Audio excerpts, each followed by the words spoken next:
Hello students, मैं अंजलि पयाल स्वागत करती हूँ आपका आईसीटी वर्चुअल क्लासरूम देहरादून से।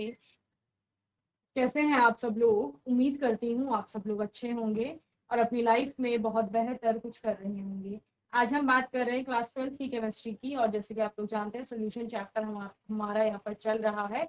तो आज के सेशन में भी हम सोल्यूशन पर ही बात करेंगे, और जिसमें कि आपने बहुत सारे टॉपिक्स पढ़ लिए। यूनिट ऑफ कॉन्सेंट्रेशन पर हम लोग लास्ट सेशन में पढ़ रहे थे, उसी को आज आगे कंटिन्यू करते हैं। तो आइए देखते हैं क्या क्या है हमारे पास। सोल्यूशन को समझने से शुरू किया था कि सोल्यूशन आपका क्या होता है।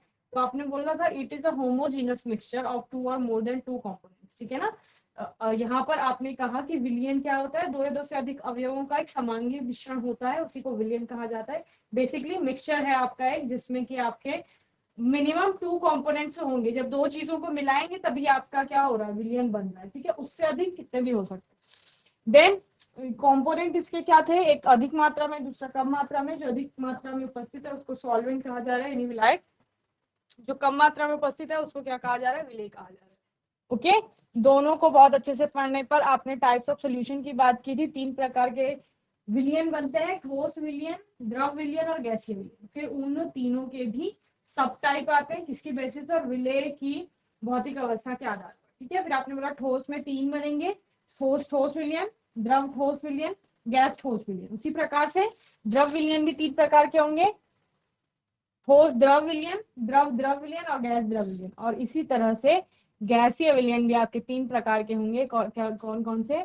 आपका गैस ठोस विलयन, गैस द्रव विलयन और गैस ठोस गैस विलयन, द्रव गैस विलयन और गैस गैस विलयन। जिसमें कि जो सॉल्वेंट की फिजिकल स्टेट होगी वो गैसियस ही होगी, यानी गैसीय अवस्था में आपका ठोस मिलेगा देखने को। कॉन्सेंट्रेशन पर हम लोगों ने बात की थी, यानी सांद्रता। तो सांद्रता क्या है? नोन अमाउंट ऑफ सॉल्वेंट में जितना भी आपका सोल्यूट डिसॉल्व है, दैट इज कॉल्ड कॉन्सेंट्रेशन, ठीक है ना। और क्योंकि आपका सोल्यूट की जो अमाउंट है वो बदलेगी, और सोल्यूट के अमाउंट के बदलने के साथ साथ आपका सोल्यूशन का टाइप भी बदलेगा। अगर बहुत अधिक मात्रा में सोल्यूट वहां पर प्रेजेंट, ठीक है, तो उसको क्या कहा जाएगा? कॉन्सेंट्रेटेड सोल्यूशन कहा जाएगा, यानी कि सांद्र विलय। जब विलय की मात्रा अधिक है, जब विलय की मात्रा आपकी कम है, उसको क्या कहा जाएगा? डाइल्यूट सोल्यूशन कहा जाएगा, यानी कि तनु विलय, ठीक है। चलिए, ये क्वालिटेटिवली आपने बात किया। क्वांटिटेटिवली हम इसके लिए अलग अलग यूनिट्स यूज करते हैं, जिसमें कि हमने सबसे पहले मास परसेंट या परसेंटेज या परसेंट बाय मास की बात की थी, जो कि क्या है? हम किसी भी कंपोनेंट का द्रव्यमान का प्रतिशत ज्ञात कर रहे हैं, वो द्रव्यमान प्रतिशत है, ठीक है ना। और अगर विलयन की सांद्रता द्रव्यमान प्रतिशत के रूप में पूछी जाती है, तो आप सोल्यूट का ही, यानी विलेय का ही क्या निकालते हैं? द्रव्यमान प्रतिशत निकालते हैं। ओके, चलिए, द्रव्यमान प्रतिशत के बाद हमने क्या देखा था? यहाँ पर एक न्यूमेरिकल देखा था इसका, और आयतन प्रतिशत, वॉल्यूम परसेंट की बात की थी, परसेंट बाय वॉल्यूम। तो वो क्या है? जिस प्रकार द्रव्यमान प्रतिशत आपने ज्ञात किया, उसी प्रकार आपको आयतन प्रतिशत इसका निकालना होता है। ओके, चलिए, इसका भी एक न्यूमेरिकल देखा था। Then mass by volume percent, या द्रव्यमान आयतन प्रतिशत जिसको कहा जाता है। तो अभी क्या लेंगे? पहले आप सिर्फ द्रव्यमान की बात कर रहे थे, फिर आपने सिर्फ किसकी बात की? आयतन की बात की। यहाँ पर द्रव्यमान और आयतन दोनों रहे, ठीक है। विलयन का लिया जा रहा है द्रव्य आयतन। उस कुल आयतन में कितना विलय का ग्राम में भार उपस्थित है, उसको आप मल्टीप्लाई कर रहे हैं 100 से, वही द्रव्यमान आयतन प्रतिशत है। क्लियर है? तो द्रव्यमान आयतन प्रतिशत हो गया था विलय का ग्राम में भार, द्रव्यमान भी जिसे कह रहे हो, बटे विलयन का आयतन ml में इंटू 100। ओके, न्यूमेरिकल था यहाँ पर, what is the weight by volume percentage concentration of 250 ml of aqueous sodium chloride solution containing 5 gram NaCl। Okay, चलिए, इसको सॉल्व करना था। मैंने आपको होमवर्क में बोला था करने के लिए कि ये आपको हल करना।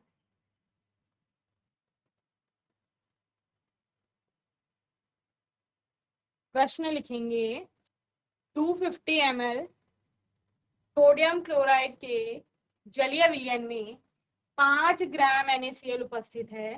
विलयन का द्रव्यमान आयतन प्रतिशत ज्ञात कीजिए। ठीक है, क्या कहा मैंने? प्रश्न है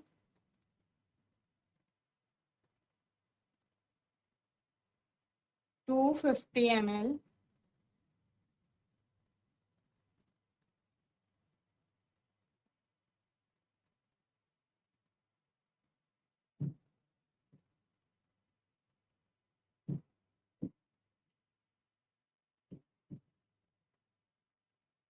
जलीय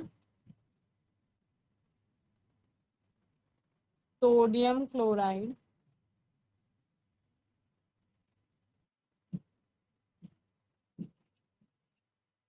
विलयन में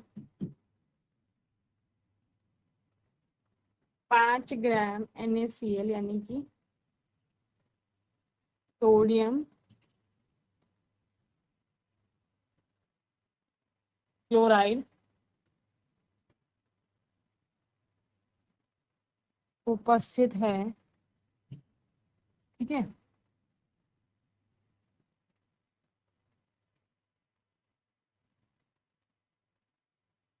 विलयन का द्रव्यमान आयतन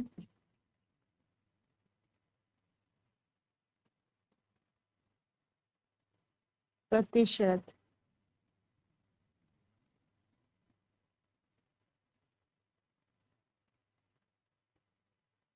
याद कीजिए, ठीक है।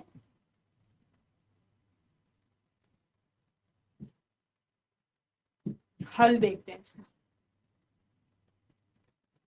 क्या है आपके पास? NaCl का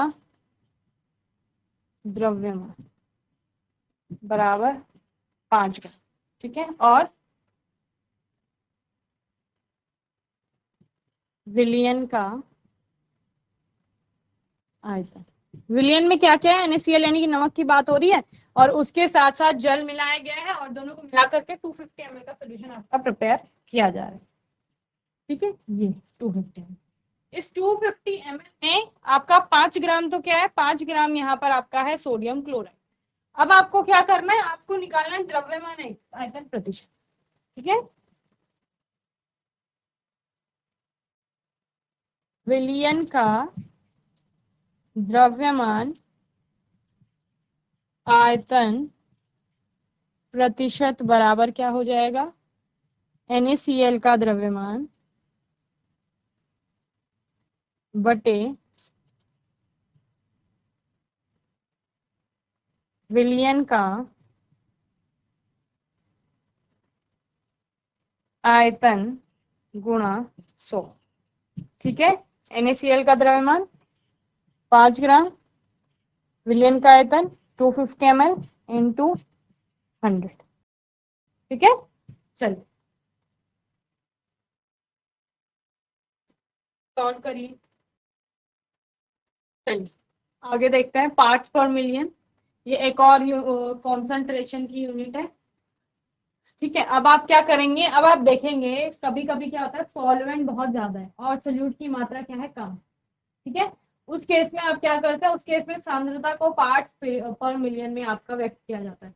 जैसे आप बोल रहे हो कि आपका लीटर्स में सॉल्वेंट है, सपोज आप लिया, और उसमें बहुत कम अमाउंट में आपने क्या डाला है? सोल्यूट पार्टिकल, सोल्यूट डाला है, तो सोल्यूट की मात्रा कम है वहां पर। तो अब आप क्या करेंगे? अब PPM में, पार्ट्स पर मिलियन में जाकर के उसकी सांद्रता को बताएंगे, okay. The very low concentration of solute in solution can be expressed in ppm, the very low concentration of solute, जब विलेय की सांद्रता विलयन में बहुत कम है, तब आप क्या करेंगे? तब उसकी सांद्रता को किसमें व्यक्त किया जाएगा? ppm में व्यक्त किया जाएगा, ठीक है ना। It is the number of parts by mass of solute per million parts by mass of the solution, ठीक है ना। अब आप क्या करोगे? पर मिलियन पार्ट्स में सोल्यूट की मात्रा को देखेंगे, तो पर मिलियन, मिलियन यानी 10⁶, तो mass of solute upon mass of solution into 10⁶ करेंगे, तो वो हमें क्या मिल जाएगी? सांद्रता मिल जाएगी पार्ट्स पर मिलियन में, ओके। पार्ट्स प्रति मिलियन या पार्ट्स पर मिलियन, विलयन में विलेय की बहुत कम सांद्रता ppm में व्यक्त की जा सकती है। यह विलयन के द्रव्यमान द्वारा प्रति मिलियन भागों में विलेय के द्रव्यमान द्वारा भागों की संख्या है, ठीक है ना। ppm बराबर पार्ट्स पर मिलियन में सांद्रता क्या है? विलेय का ग्राम में भार बटे विलयन का ग्राम में भार गुणा गया 10⁶। इसका कोई भी न्यूमेरिकल आएगा तो इजीली कर लेंगे, कुछ नहीं करना है। जैसे प्रश्न है आपके पास, 1 किलोग्राम जल में 5 × 10⁻³ ग्राम O2 घुली है, तो O2 की मात्रा ppm में ज्ञात करो, ठीक है ना। जल आपको बताया गया 1 kg है, और ऑक्सीजन जो उसमें घुली हुई है उसका द्रव्यमान बताया गया 5 × 10⁻³ ग्राम। तो ऋण 3 है, यानी कि कितना कम मात्रा है उसकी, भार कितना कम है, तो उस ऑक्सीजन की मात्रा पीपीएम में ज्ञात करो। ठीक है, तो सबसे पहले जो आपका किलोग्राम है उसको ग्राम में कन्वर्ट कर लेंगे। जल की मात्रा उन्होंने किलोग्राम में दे रखी है, तो उसको ग्राम में कन्वर्ट कर लेंगे, तो ग्राम यानी कि 10⁻³ आ जाएगा डायरेक्ट। तो अब आप क्या करोगे, विलेय का ग्राम में भार बटे विलियन का ग्राम में भार। तो विलियन 1 किलोग्राम बोला गया है जल, तो उसको ग्राम में कन्वर्ट कर लेंगे। 10⁻³ बोला मैंने आपको, 1000 आप लिख सकते हो। 5 × 10⁻³ उसको विभाजित कर रहे हैं 10⁻³ से, और गुणा 10⁻6। तो कितना आ रहा है पीपीएम में सांद्रता, 5 पीपीएम आपकी आ रही। क्लियर। एक और क्वेश्चन है, 500 ग्राम टूथपेस्ट में 0.02 ग्राम फ्लोराइड है, तो फ्लोराइड की मात्रा पीपीएम में ज्ञात करो। तो यहाँ पर भी विलेय जो है आपका उसकी मात्रा कम है। ठीक है, तो इसका बटे ये कर देंगे इंटू 10⁻6, तो वही किया 40 पीपीएम आ गया। नोट करेंगे जल्दी से। चलिए आगे देखते हैं, मोल फ्रैक्शन। ठीक है, ये एक नई टर्म है आपकी मोल फ्रैक्शन, जहां पर कि आप सीखेंगे कि मोल क्या होता है, मोल नंबर ऑफ मोल्स क्या होते हैं, और फिर मोल फ्रैक्शन क्या होता है। सबसे पहले हम बात कर रहे हैं नंबर ऑफ मोल्स की। तो नंबर ऑफ मोल्स आपका क्या होता है, जब भी आप किसी भी कंपोनेंट के दिए गए भार को अणुभार से विभाजित कर रहे हैं, तो वो आपका मोल फ्रैक्शन बता रहा है। दिया गया भार है नहीं, जैसे इससे पहले एक क्वेश्चन आया था, जब आप द्रव्यमान आयतन प्रतिशत की बात करें तो 5 ग्राम NaCl बोला आपने, है ना। तो वो 5 ग्राम NaCl में कितने मोल हैं NaCl के, ठीक है, वो हमें पता करना है। तो उसके लिए हमें क्या 5 ग्राम को विभाजित करेंगे उसके किससे, जो उसका आपका अणुभार होगा NaCl का, एक अणु का जो द्रव्यमान होगा वो उसका आणविक द्रव्यमान है। तो उस आणविक द्रव्यमान से उसके दिए गए द्रव्यमान या भार को विभाजित करते हैं, तो हमें नंबर ऑफ मोल्स पता चल जाते हैं, यानी कितनी संख्या में वहां पर जो सोडियम क्लोराइड है उसके 5 ग्राम में मोलों की संख्या उपस्थित है। ठीक है ना। सो मोल फ्रैक्शन या मोल अंश या मोल प्रभाज भी इसको कहा जाता है। Mole fraction may be defined as the ratio of number of moles of one component to the total number of moles of all the components, solute and solvent present in solution. It is denoted by letter X, and the sum of all mole fraction in a solution always equals 1. ये आपको ध्यान। पहली चीज, mole fraction, मोल अंश या मोल प्रभाज कुछ भी नहीं है, ये नंबर ऑफ मोल्स का रेशियो है, यानी कि मोलों की संख्या का अनुपात है। अब किस किस के मोलों की संख्या का अनुपात है, पहली बात, जिसका मोल फ्रैक्शन निकालना है उसके मोलों की संख्या बटे कुल विलयन में उपस्थित मोलों की संख्या। ठीक है, क्या बोला मैंने, जिस भी अवयवी घटक का आपको मोल फ्रैक्शन निकालना है उसके number of moles upon total number of moles present in the solution. Okay, विलयन में उपस्थित कुल मोलों की संख्या से अगर हम किसको, उस कंपोनेंट के मोलों की संख्या को विभाजित कर देते हैं, तो हमें क्या मिल जाता है, उस कंपोनेंट का मोल फ्रैक्शन या मोल अंश मिल जाता है। ठीक है, जितने भी कंपोनेंट वहां पर उपस्थित हैं विलियन में, उन सभी के मोल फ्रैक्शन का जो सम होता है, टोटल होता है, या योग जो होता है, वो किसके इक्वल होता है, आपका 1 के बराबर। ठीक है, यानी अगर विलियन में दो ही कंपोनेंट होते हैं, लेकिन अगर विलय आपका एक है, विलायक भी एक है, तो दो ही कंपोनेंट हुए, तो यहाँ पर दोनों के विलायक का मोल फ्रैक्शन और विलेय के मोल फ्रैक्शन का योग जो होगा, यानी दोनों के मोल फ्रैक्शन को प्लस कर देंगे, तो वो किसके इक्वल आएगा, 1 के इक्वल आएगा। ठीक है, ये आपको ध्यान रखना है। So mole fraction of solute is equal to क्या होता है, अगर हम सोल्यूट का मोल फ्रैक्शन निकालें, moles of solute upon moles of solute plus moles of solvent. Solute plus solvent क्यों लिखा जा रहा है, क्योंकि विलियन वही बना रहे हैं ना, नंबर ऑफ मोल्स और total number of moles present in the solution. Okay, solution में जितने मोल्स उपस्थित है, अब क्योंकि सॉल्यूशन में सोल्यूट और सॉल्वेंट ही उपस्थित है, तो उन दोनों के ही मोल्स आएंगे। ठीक है, इस प्रकार से समझते हैं।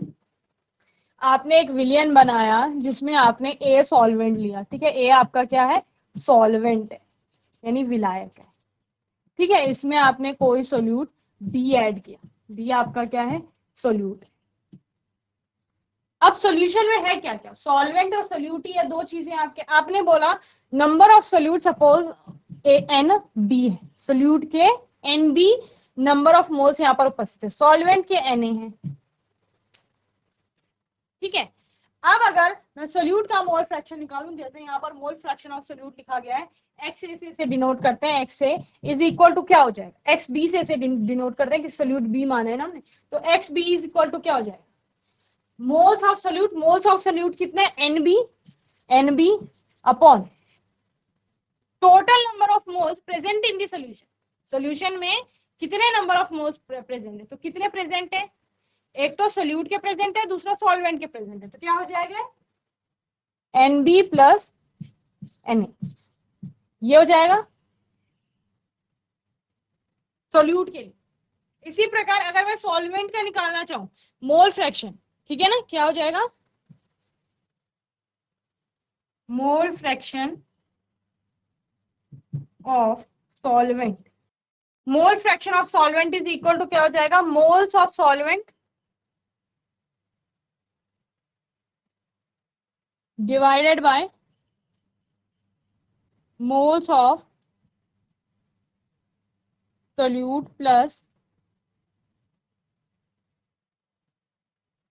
मोल्स ऑफ सॉल्वेंट, ठीक है, यानी कि X A is equal to होगा N A plus N B plus N,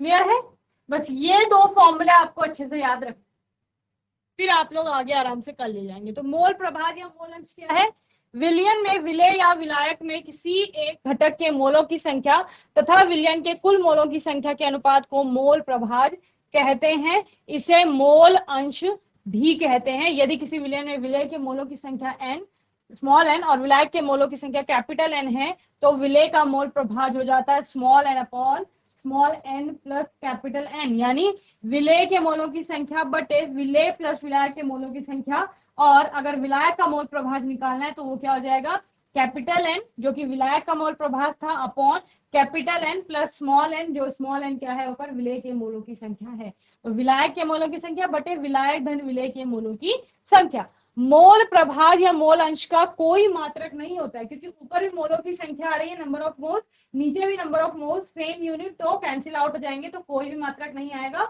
और मोल अंश का मान ताप पर निर्भर नहीं करता है। इसके अलावा हम लोग क्या बोलते हैं, सभी अवयवों के मोल अंशों का योग जो है किसी भी विलयन में वो 1 के बराबर होता है, ठीक है, ये आपको ध्यान रखना है। यानी कि अगर दो ही कंपोनेंट है यहाँ पर, तो आप क्या लिखेंगे, x A plus x B is equal to क्या हो जाएगा 1, ये आपको ध्यान रखना। अगर तीन कंपोनेंट है, सपोज एक्स ए plus x B plus X C भी कोई कंपोनेंट है विलयन में, तो उन सबको प्लस करेंगे और उनका जो बराबर होगा, सम होगा, वो 1 के बराबर आएगा, यानी 1। क्लियर है, इस प्रकार से विलेय का मोल प्रभाज धन विलायक। चलिए, तो आज के सेशन में हमने यूनिट ऑफ कॉन्सेंट्रेशन पर कुछ और यूनिट्स पर बात की, जिसमें हमने द्रव्यमान आयतन प्रतिशत देखा, पार्ट्स पर मिलियन देखा, और मोल प्रभाज या मोल अंश पर बात की। आने वाले सेशन में इसका न्यूमेरिकल देखेंगे और आगे कंटिन्यू करेंगे। बाकी आपका कोई डाउट होगा, क्वेश्चन होगा, तो आने वाले सेशन में आप लोग पूछ लेंगे। और तब तक के लिए ICT वर्चुअल क्लासरूम से जुड़ने के लिए धन्यवाद।